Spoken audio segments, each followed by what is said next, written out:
Gospod Peter Gole, četrta generacija rudarjev, pred kratkim pa tudi... Tretja, kar je še po mami nekaj, ali pa rečemo. Pa rečemo, tretja pa pol. Pred kratkim pa tudi avtor knjige, v kateri so zgodbe in informacije iz časa rudarstva, iz katerega leta, iz vašega otroštva, pa tako naprej. Ja, to je obdobje tam, rekel, glavn teh, rekel, 70 let, tam čekati.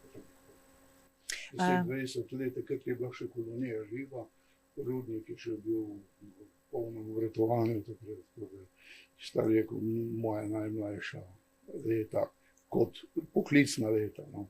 Živeli pa ste tudi v tem rudarskem okolju, v Hrastniku, boste malo bolj natančno povedali, kje? Ja, rojen sem bil v Trbovljah, tudi prva 3-4 leta sem živel v Limberg, pravimo, to je Kolkrautova kolonija. No, pa smo se preselili, ki je bila ta naselje teh blokov med Senico tam. Tudi 58. leta smo se preselili tam, tako da tudi na obrobju stare kolonije, tako da smo, rekel, sobivali stare kolonije, ne je pa kolonije. Vsi smo rekli, da smo doma z kolonije, s tem, da je bilo to, rekel, malo veš, ne bila pa več stara kolonija. Kakšni so spomini na vaše otroštvo?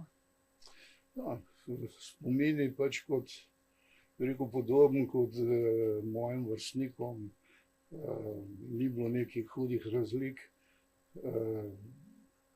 Odmisliti moramo veliko stvari, ne, to je prvo, to pravi, telefoni, televizorji, avtomobili, veliko tega ni bilo. Ker je slabo ali dobro? Ja, bi rekel, to je zelo tako, relativno. In eno in drugo, bi rekel. Ne. Za določene stvari, ja, čeprav včasih rečemo tudi, da je bilo kar lepo, če ne bilo telefona. To zdaj šele vidimo, ja, ne? Včasih so malo preveč vsiljivi. Tako da, ja, marsikaj moramo odmisliti, so pa stvari, ko se jih pa zdaj tako kar malo z nostalgijo spominjamo, tudi nekatere vrednote, ali pa je mogoče to občutek človeka, ki je že malo letih, nekatere stvari preveč hiti izginejo, vrednote, mislim. Ali pa so maratale postale take, bi rekel, zelo površne. Včasih je bilo to malo bolj doživeti. A ste skozi svoje zgodbe tudi nekako začrtali linijo vrednotam? Seveda, ker ta naša, pišem predvsem v tem našem rudarskem izročilu, knapoš naj potem poznamo, tovarištvo, iskrenost, pripravljenost na trg del. Te stvari zdaj, te vrednote, pač se malo preveč izgubile, zelo hitno. Zgubile so, rekel, na vrednosti. A bi delili z nami kakšno simpatično zgodbo iz vašega otroštva v rudarskem okolju? Ja, recimo eno, lahko bi tudi mogoče s tem pojasnil, zakaj pišem, pa recimo tudi delujemo v tem društvu za ohranjanje industrijske dediščine. Tako smo bili otroci, tu so bili letniki, rekel, moji starši, pa sosedi, pa so bili letniki tam s preloma stoletja, no. Zdaj bi bili stari že 20 let, ampak se pravi, kot otrok sem jih rad poslušal, veliko je bilo tako, za 1. maja smo imeli zmeri kresovanje, ne. In ki je kres pogovarjal, so dali klopi okrog kresa in so se pogovarjali zjutraj. In tu smo se otroci skrivali, da nas niso mama nagnale. Nagnale spat. Ja, ko smo poslušali te štorije, to je bilo različne teme, ampak recimo rdeča nit, knapovšna, pa te pa. Tako da, ja, že takrat me je tu pritegnili in rad sem se pogovarjal in tudi možakarji so pa tudi recimo imeli kar potrpljenje z nam, rad so kaj povedali, ne vsi, ampak večina pa. Tako da veliko tega ostane, pa z leti, ko se staramo, se tudi z nostalgijo spominjamo tega za nazaj. Pa probamo na nek način ohraniti. Jaz sem član društva za ohranjanje industrijske dediščine, ki je, bi rekel, ena izmed naših teh, je ravno ohranjanje tega našega izročila. Tako da, recimo. Tudi delali ste na rudniku oziroma z rudnikom, če se ne motim, v objektu, ki še stoji, strojnica ali machine house. Delal sem takoj, ko sem začel z delom, je to bilo čisto klasično delo rudarja. Delal sem pri svojem stricu. Koliko stari ste bili, ko ste začeli? Ja, z vojske sem prišel 21 let.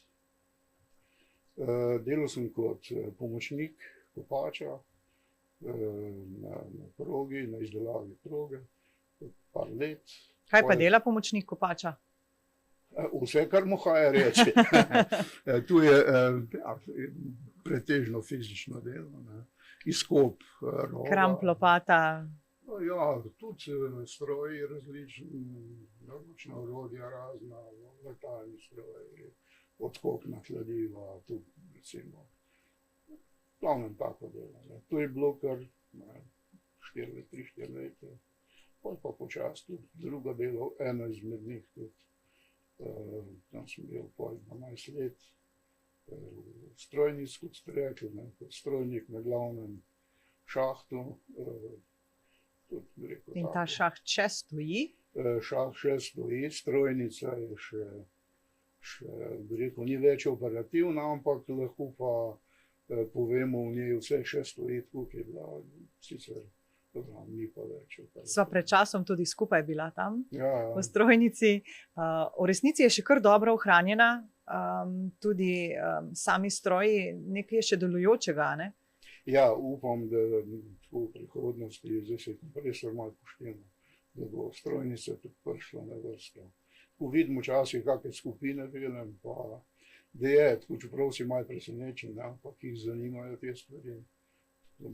Tudi stol je še tam, malce razpada, ampak tudi še stol, na katerem ste bili. Ja, kar lep spomin je, kjer sem ga kar dolgo gulal. Ja, vse je bil kar dobro. Nočne, dnevne, vse verjetno. Vse, prazniki, tudi tle pišem malo v tem. Jaz sem delal pa tudi kar čez, kot vzdrževal jamske mehanizacije. Tako da sem 22-23 let je jame postalo pozorno. Kot strojnik v tisti zaprtem enoti, ali kako ne rečem, ki je polno tipk, pa en stol, tam zunaj pa tisti vitli in tako. Zakaj ste bili zadolženi? Kaj je bila vaša naloga? Strojnik je zadolžen za prevoz in materijala in ljudi, se pravi, rudarjev, za prevoz po šahtu. Tu moramo malo ločiti dvigala, zdaj elektronska dvigala, ali pa ta način prevoza je čisto nekaj drugega.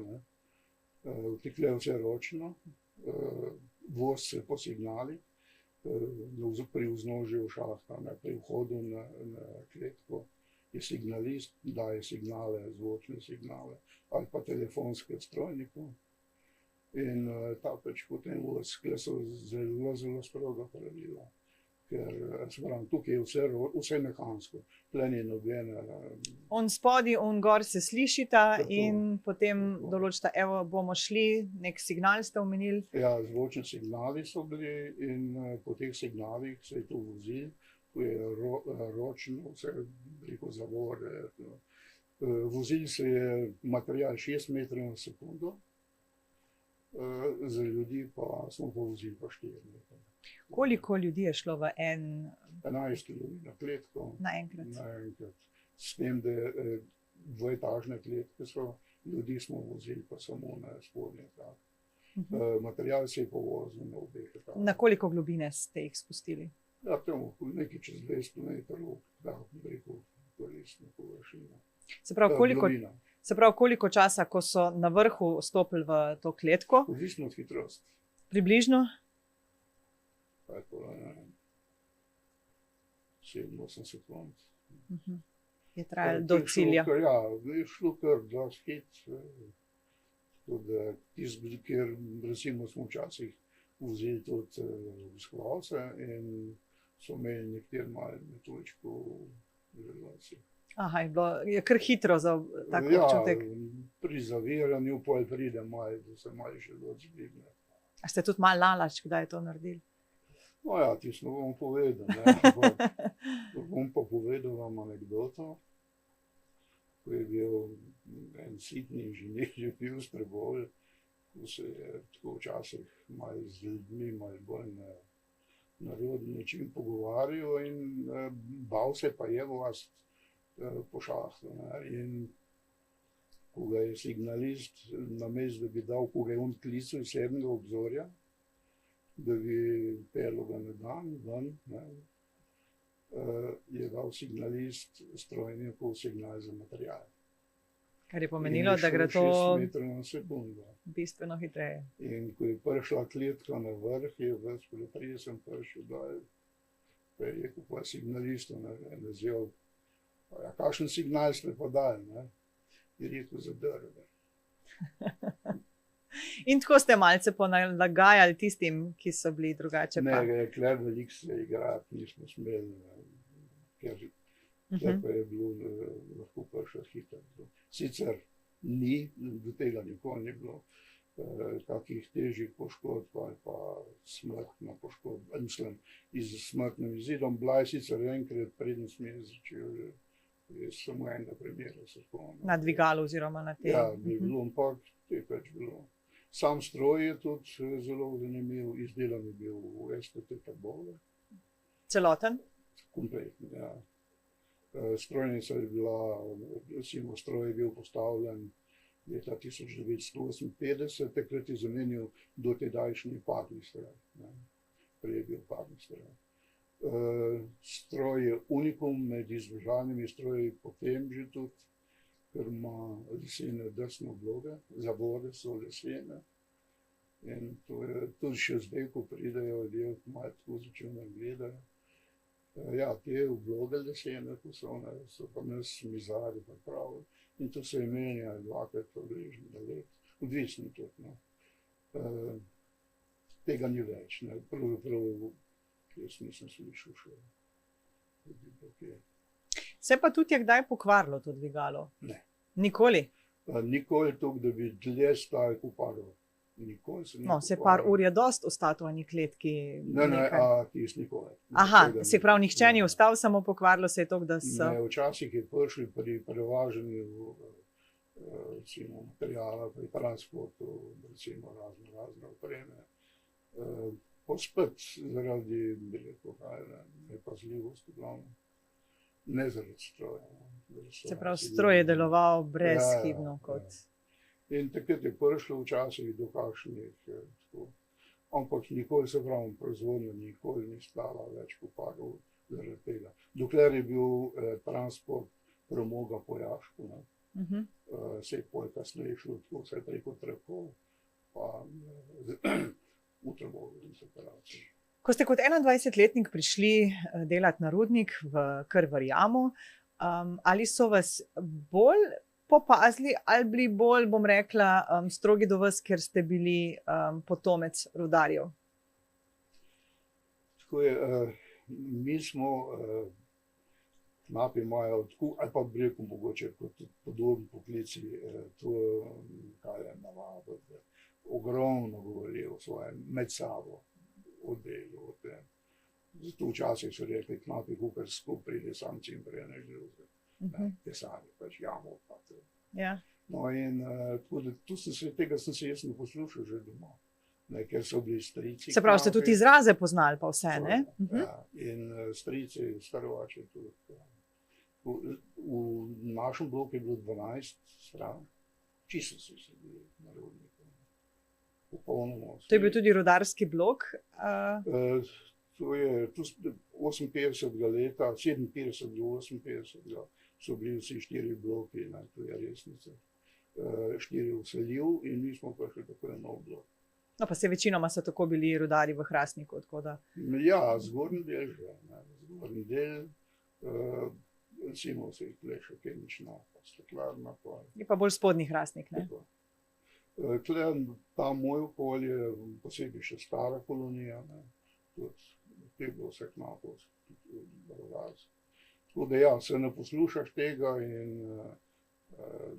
že rekel, že v pogovoru, že otroci uporabljajo ta slang.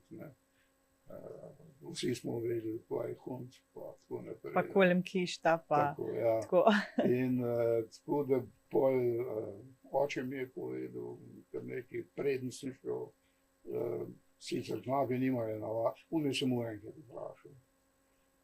zakaj grem, ne, v jamo, pa se imaš poklicale, ki drugega, mislim, v svojem poklicu delati. Ampak takrat so bile plače malo boljše, stanovanje. Sploh v primerjavi z drugimi takrat, ne? No, in enkrat me je vprašal, enkrat mi je povedal, kaj me čaka in nikoli več. Pa je držal to, kar vam je povedal, kaj vas čaka? Vse. Vse je držal. Vse je sam, nekako to vzameš čist, da je to zdaj. Nekaj, ni bilo kaj dosti novega, no. Vse določene stvari, ja, ampak nekih hudih presenečenj ni bilo smrtno. Vedel sem, kaj me čaka, saj približno. A vas je bilo kdaj strah? Zanimivo, da me je bil strah edin, da rekel, malo pred penzijo. Ne strah, ampak in tako občutek, da se mi pa ja ne bi zdaj. Ampak takrat ste bili že zunaj jame, delali zunaj jame kot strojnik. Ja, jaz sem delal v strojnic, pa sem šel pa, ker se je nekaj ukinjal, ta šaht, ne, sem šel pa nazaj v jamo za tistih par let. Tudi, takrat sem imel, kaj vem, imaš, se ne sam jaz tudi drug, ne, da ja na koncu ne bi taka neumna bila. Drugače pa ne straham, ne vem, mislim, da tudi drugi. Takrat je bilo to dosti običajno, ne? Velik del mesta je bil v jami. Ne? Tako da tudi te nesreče, ki so se dogajale, smo nekako imeli, ko so stavni del tega poklica. Tako kot danes jemljemo mogoče prometne nesreče, ne? Ja, vih reč, mislim, da se na cesti vsak dan ljudje umirajo, pa smo še vsi šoferji. Je podobni, recimo, tudi s to našo napošlo. Kaj vam je bilo najlepše pri tem poklicu? Najlepše? Delaš predvsem z ljudmi, ki sem jih poznal.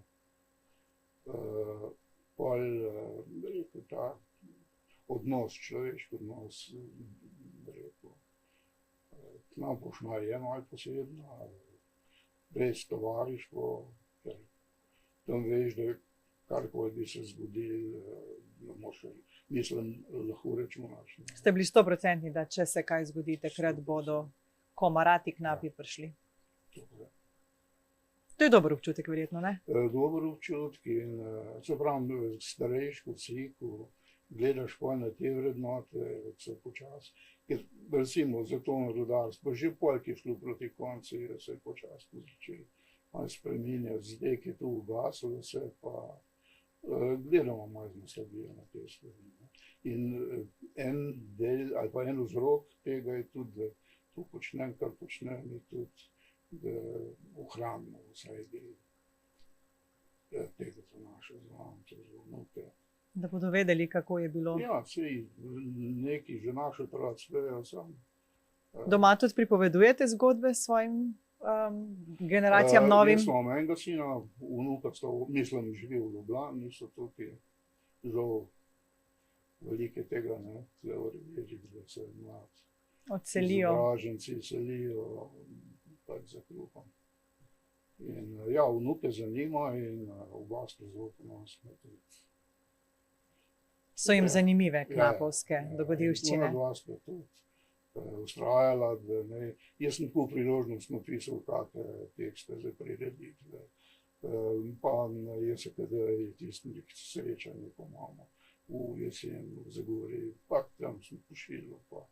Pa so pa rekli, pa v društvu tudi, ne, vedeli so, da občasno pišem. So pa rekli, zdaj pa 25, zdaj pa to spravo skupaj. To je malo velika zasluga kolegica, predsednica Vojka Šarganova, tudi me je veliko na pol prisililo. Ampak vse je fajn zdaj, ko ste pa izdali, ko je končano, ste zadovoljni verjetno, ne? Je, dobro občutek. Malce smešno vprašanje bom dala, ko ste bili mlajši, ste rekli, pa ni bilo telefona, pa ni bilo še televizije, pa tako, kaj ste pa počeli? Zdaj bi rekel, ali otroštvo, ali mladost, ali...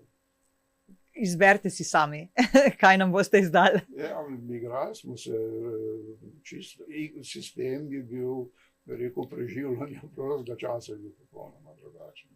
Zdaj, ko vidimo tam, ki sedi... Pač niste šli na TikToka, ne, pa niste telefona ves čas preverjali. Zdaj, ko jih vidiš, ko na škarp sedijo, pa listajo po ekranu. Tega včasih ni bilo. Telefoni so bili 3 v tem zgornjem delu Hrastnika, enega je imel vratovodja, govorim za ta moj konc. Ja. Pa še ne vem, ki je tudi inženir. Drugače smo hodili v rudniško centralo, če bo treba kam poklicati, kaj nujnega. Tega ni bilo enostavno. Če ni, niti ne pogrešaš. Kaj ste kot otroci pa mladi počeli? Bili ste tudi na škarfi, ampak ne na telefonih, kaj pa? Igre, različne šport, predvsem šport, nogomet. A je že bil stadion oziroma nogometno igrišče takrat? Ja, to je že bilo, sicer ni bilo recimo skupaj opreme, zdaj imamo po teh igriščih karkoli hočemo že skoraj, ali pa že skoraj preveč tega. Takrat je bil stadion, tam so v glavnem nogomet, igrali smo pa okoli voglov, dvorišča so bila aktualna. Od Medvema ognjema, pa razne. Kaj je bila vaša najljubša igra? Bila? Vaša. Ali pa še mogoče danes, ne vem, a se še igrate?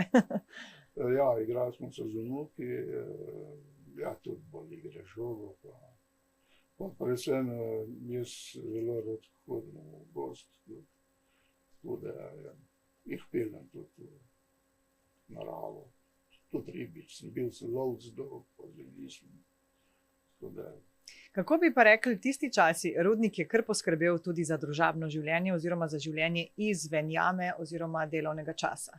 To so bili kulturni domovi, športna igrišča, razni partizani in podobno je bilo v tistem času, ni sicer bilo vse na Rudnik vezano, večina pa. Kaj je tisto, kar ste imeli dostopno zaradi tega, ker ste bili del zgodbe Rudnika? A je bil takrat že RTH ali bila še druga? Oziroma, ko ste začeli, bila to še premogovna? Takrat je bil Rudnik Trbovlje Hrastnik. Tu se je menjal na vsakih par let. Jaz sem sicer delal na enem hčerinskem podjetju, to je bil RSD, rudarske investicijske, RIK, rudarske investicijske. To je bila hčerinsko podjetje Rudnika. Investicije v Rudniku, se pravi proge, šahte, pa te stvari.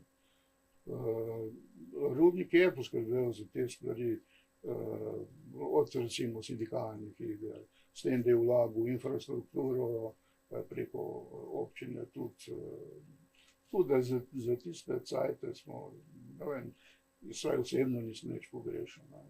To, kar imamo še danes, pravzaprav vse to je ostalo. Osnove so ostale, pri zdaj nadgradnja tistega, kar je bilo že takrat postavljeno. Je bilo tam v 60-ih, 70-ih letih. Tudi tukaj vam je bila najbolj športna infrastruktura pa žoga ali kak kulturni dom, gledališče? Ja, tako bi rekel, za mlade je bil tiste čase pač kino. To je bila revolucija takrat, a ne? Ja, to so bili prvi barvni filmi takrat v 60-ih. Televizorji so bili bolj izjemo kot, bi rekel, pravila pa standard, kako rečemo. Mi smo dobili televizor, sem hvala, imam 3 razred. Barvni že ali je bil to črno-bel še? Vse črno-bel. In tu je bil... Tisti velik, a ne? Kaj je na vse? Pište take ko zajček. Ja, in tu je bil program po 5 ur, poročila, tako bi rekel, dopoldne bil sem v nedeljo, tisto matineja, se je še zdaj spomnil. Vse to je bilo kar dosti drugače, ampak smo najdli druge vsebine, tako da bi rekel, da smo kot otroci pogrešali nekaj. Res je, ko smo gledali te ameriške filme, pa tukaj si videl, kako drugi ljudje živijo, pa to. Včasih je bilo malo tiste, da rekel, želje, nekaj podobno, karkoli. Ampak to je bilo tisto moment, ko smo gledali, ko smo pa tudi kaj pogledali. Tako da jaz imel čisto normalno otroštvo, mladost tudi. Tako da bi rekel nekaj, da sem kaj hodil pogrešal. Mislim, se tega, kar še ni bilo, niste mogli pogrešati, ker še niste vedeli, da bo. In za tiste čase pravzaprav tudi to rudarsko okolje je bilo kar prijetno, ne? Vsega je bilo. Vsega, ja. Tudi recimo, živeli smo v bloku za tiste čase, je bilo to kar standard, če primerjamo staro. Kar kolonija je, ja. Ja, ki je bil stranišče v Zunji, 4 stranke, 2 stranišča. Je bilo treba jeti se v budko. Tudi po zimi, tudi po snegu. tukaj je bila pa topla voda, boiler, balkon, kopalnica. Že kar luksus, ne? Za tiste čase je bil tu že, bi rekel, kar manj nadstandard. Pravim, pogrešani smo. Spomnim Dela je bilo dosti, lahko si se zapustil, kjer si hotel. Tako da ne dopuste, recimo kot otrok ali pa poje, sem bil pač mlajši moški ali pa bi rekel, so imeli že družino, smo lahko šli z lahkoto na dopuste. Sicer sindikalni dopust, 10 dni, ampak jaz se spomnim, da smo zmeri šli za 10 dni na morje, pa za 10 dni ali v Čateški ali pa. A so bile to rudniške kapacitete na morju? Ja. In v zdravilišču. Vrsar, Rab. Ja. Predvsem Rab. Tako da žena je delala v drugi firmi, tako da smo malo polovali. Da je bilo malo različnih krajev. Pa tako malo na morje, malo toplice, kake, pa hribe, kakorkoli. Tako da s tem, da tu so si lahko vsi priložili, zdaj je tu že kar malo težje. 10 dni nekam na Hrvaški, zdaj sploh družina, ko še nima zgrajenega tistega osnovnega standarda, je kar malo velik strošek. To je točno tisto, kar sva rekla, da Rudnik je za to življenje izven dela kar precej poskrbel. Na vseh ravneh. Spomnim se ene luštne zgodbe, ki ste mi jo tudi vi povedali, kako ste, pa mogoče jo ne bom čisto prav povedala, oziroma vas prosim, da nadaljujete vi, kako so vas poslali včasih ali v trgovino ali v gostilno, pa ste si privoščili kakšen malinuc, pa če gumijev še ni bilo čist, pa ste si privoščili kakšen sladkorček. Ja, to je bilo ponavadi. Tega tako, recimo izbire te ni bilo. Zdaj imamo, kaj le, ni da ni. Tiste cajte so imeli tudi, pa bom kar s prazniki začel, tudi prazniki drugovrednost. Posledično, tudi tista potica, ki se je izpekla, se je pekla 3-4krat na let, 5krat redko. Ampak je pa nekaj bila, to je cela kolonija dišala, sploh takrat. So bile še peči v zvonine. A so tudi pekle kruh zunaj? Ja, sicer kruh bolj poredko, tudi bolj v praznikih, ta praznični kruh. Tako med tednom, ampak te praznične peke so bile še v smes bil, kaj vem, tako, da rekom, mladostnik. Ampak teh peči ni več, nikjer? So se neko hranile še, sicer hrastniki, še ena, ko bi mogoče bila v funkciji, pri gor na An. Tudi zdaj razmišljamo to pečki zraven Mlakarja, da bi neko uvrstili v program, pa nek, recimo, nekak projekt se vpravi zrint. Da bi jo ohranili, uredili, obnovili. Ta kompleks gor z Mlakarjem, s to hišo pa stanovanjem, ki je replika iz stanovanja 34 do 35 leta, pa ni sredine nekje. Ker smo rekli, da bi bila, ker je peč zraven, sicer bi bilo treba popolnoma obnoviti, mi smo se pogovarjali, da bi tukaj imeli lahko kakve tematske prireditve ali literarne večere, take z manjšimi zasedbami. Take klubske, takšna scena, ne? Jaz pravim, ali pa trdim, da ni lepše kulise, kot je peč za kruh. Pa še ogreje ob hladnem večeru? Ja, kot je peč za kulisa, kot recimo za tako tematsko pač na delovstvo, na to našo napušno. Isto v kruhu je tudi simbolike, da bi bilo vredno to obnoviti. Zelo si želimo, v društvu smo tudi zelo trudimo. Žal, zdaj sredstva so, koliko jih je. Iz vas hočem povleči kakšno zgodbo, ker vem, da jih imate ful, tudi ste mi jih že kar nekaj povedali, pa vas hočem, da mi še tukaj povete kako. Veliko pripovedk imate, ali iz otroštva, ali iz potem, ko ste delali kako zgodbo, kako anekdoto. Ja, eno na osebni, tudi nič noč. Kolonija je bila taka strnjena, posebna skupnost. Vse kolonije so ti v eni meri podobne. Imajo čisto na svoja pravila in pa tudi ponovadi se tukaj rodijo kak posebneži. In teh je bilo kar nekaj, vseh je bilo. No in eden je bil, recimo, da začnemo s tem. Koloničani so imeli tam eno hribčko, hlevčke, zajce, kure, tudi prašiča, kakorkoli. In je bilo treba dobiti kako desko ali pa kaj takega in ponovadi so to kupili v navednicah na separaciji na rudniku. No, tam se je marsikaj kupila, ne? Marsikaj, ne, ampak pač tisto, kar je bilo na razpolago, kakšna deska ali pa, mi smo rekli, fala, neki švarki, kaj tistega je prišlo. No. Tudi tle, ne vem, nekih problemov niso tudi radi delali. No in ta Janez pač je med malco ukradel eno desko. In ki je lezel čez plot, čez planke, na separaciji, ne pač čez gor, da bi gor na Korborju hrib, ker je imel hlevček, da bi ti snesel, da bi popolno, ne pa kadarkoli tisto pač popravil s to desko. In glih, ko ga je dobil, mislim, ki je lezel čez plot, ga je dobil, so rekli včasih ravnatelj rudnika, niso rekli direktor. Za tega direktorja so rekli, da je ravnatelj. So rekli, da je poznal vse ljudi po imenu in stavil tam in rekel, Janez, kam pa, s to desko, kjer vam je pa to dovolil, ne. In zdaj ni mogel, kaj dobil, naravno. V roki je imel, ja. Je rekel, vete, gospod ravnatelj, Miklavž bo pa bi otroka mordice naredil. Pa je šlo skozi? Ja, sicer z groženjem, ampak pa mu je pa rekel, zaenkrat vam ne bo, če vas dobimo še naslednjič, je rekel, si pa kar začnite iskati šiht.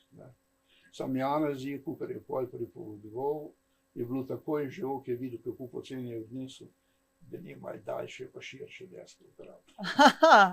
Kaj je šlo skozi? Ja. Tako da ja, zdaj so posebno že tle v teh nekih tudi nekaj opišem. Tako da, ja, zdaj starejci, tako smo prej rekli, več je tega, spomnimo se večina, samo še te lepe stvari, pa mlad smo. Kar je tudi prav, ne, sej ne rabite neke slabe stvari vleči.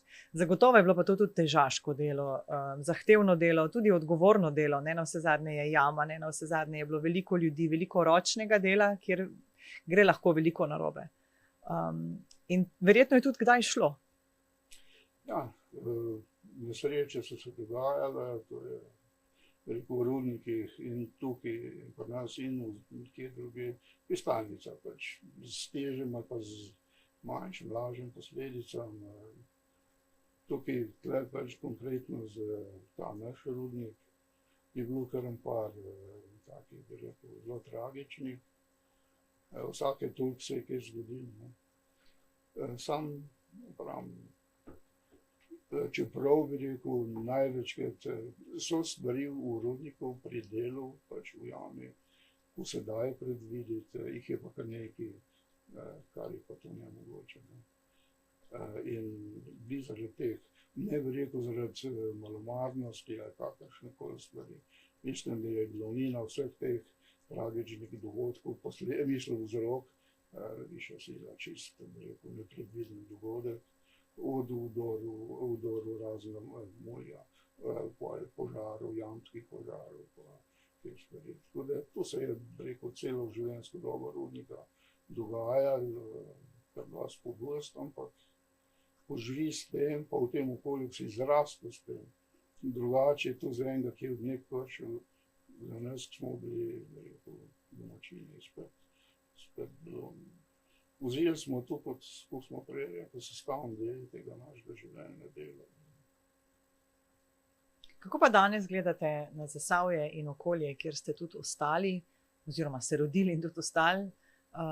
Kako je danes v Zasavju za vas?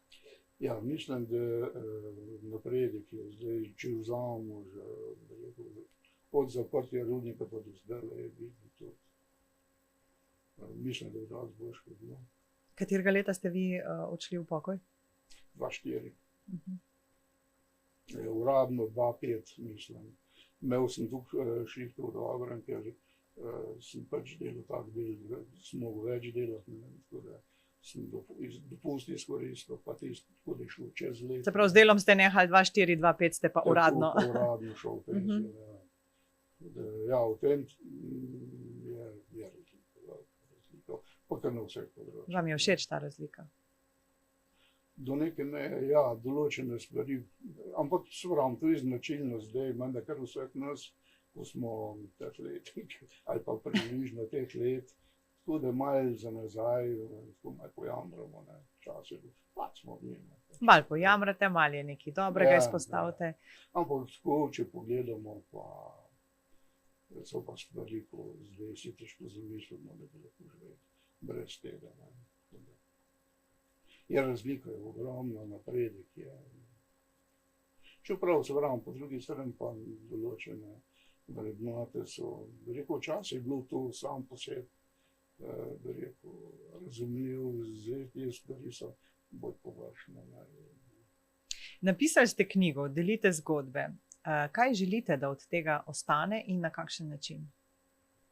Ja, predvsem te, da se ohranjajo te vrednote, mislim, da je to bistveno. Katere vrednote? Dajva konkretno. Poštenje, delo, iskrenost, tovarištvo, solidarnost. Mislim, to so te osnovne. Pa še znamo to zdaj v naši družbi? Mislim, da še. Je pa nekaj, predvsem na naš starejših, da o tem več govorimo, bolj poglobljen, da se pogovarjamo z mladim, da jih usmerjamo v tem. Vidimo, da je to ena, kaj vem, pripadnost svojim domačim kraju, pa to je vrednota, ki se zgublja zdaj. S komercializacijo, z vsem, s tem, ki se vrednote spreminjajo, ki je to prvo premoženje, pa to. Ta lokalna pripadnost, da si doma, da z ponosom poveš odkud si. Ko bo tega malo več, bo tudi ljudje bolj ostajali tukaj pri nas doma, da bo kar držalo vse. A ponosno povsod poveste, s kje ste? Sigurno, moja dva vnuka. Sem vas kar malce izvala, ne? Ja, vnuka moja sta oba rojena, pač Ljubljani, ampak se spomnim Mihata, starejšega. On reče, da je iz Hrastnika, ampak reče Trukom. Z Hrastnika. To, da je njega ne znam povedati. Lepo. Nobenega, vse tam imajo tudi tisti. Rad pove, v isto sin, tu zdaj so, kar težko čakam na to knjigo. Tudi včasih, kaj tako tam gremo kaj pogledati, tukaj po naših krajih, tako da ja. Mogoče bojo s to knjigo tudi lažje svojim prijateljem v novem okolju predstavili, kaj je Zasavje pa kako, tako da ste jim dali neko stvar za tako, da lahko primejo pa odnesejo, ne? Tudi rekla sta, da bo ta knjiga nesla svojim učiteljcem na razredničarstvom, pač menda. Ja, sta s ponosom povedala, čigave korenine so pač, pa od kje, ne. Tako da super, najlepša hvala. Da še poveva, knjigo lahko najdejo? Knjiga sicer je bila izdana v projektu, mislim s pomočjo tega projekta Zasavski okusi na kolesih. In znotraj tega projekta je pač ta, kako bi rekel, klauzula, da kaj že septembra ne smemo prodajati. Ne moremo prodajati knjig. Knjiga je danes, jutri bo predstavitev, tako da jo bojo lahko videli prelistati. Se pravi, jeseni pa bo dostopna verjetno v kakšnem Ticu v Hrastniku. Ja, jo bojo lahko pokupili. Tu bi še povedal, da sodeloval je tudi društvo Rast z Majbolukna, pa omenil sem že prej tudi ilustratorja Ovnika Jožeta, ki je popestril res s temi izvirmi. Da je tudi slikovno materijala dovolj. Smo zadovoljni. Ja, komaj čakam, da jo preberem, ne samo prelistam, preberem. Vam pa tudi najlepša hvala, da ste prišli, pa še naprej delite o Zasavju in o Knapovšni, tako kot zdaj. Hvala za to vabilo. Z veseljem.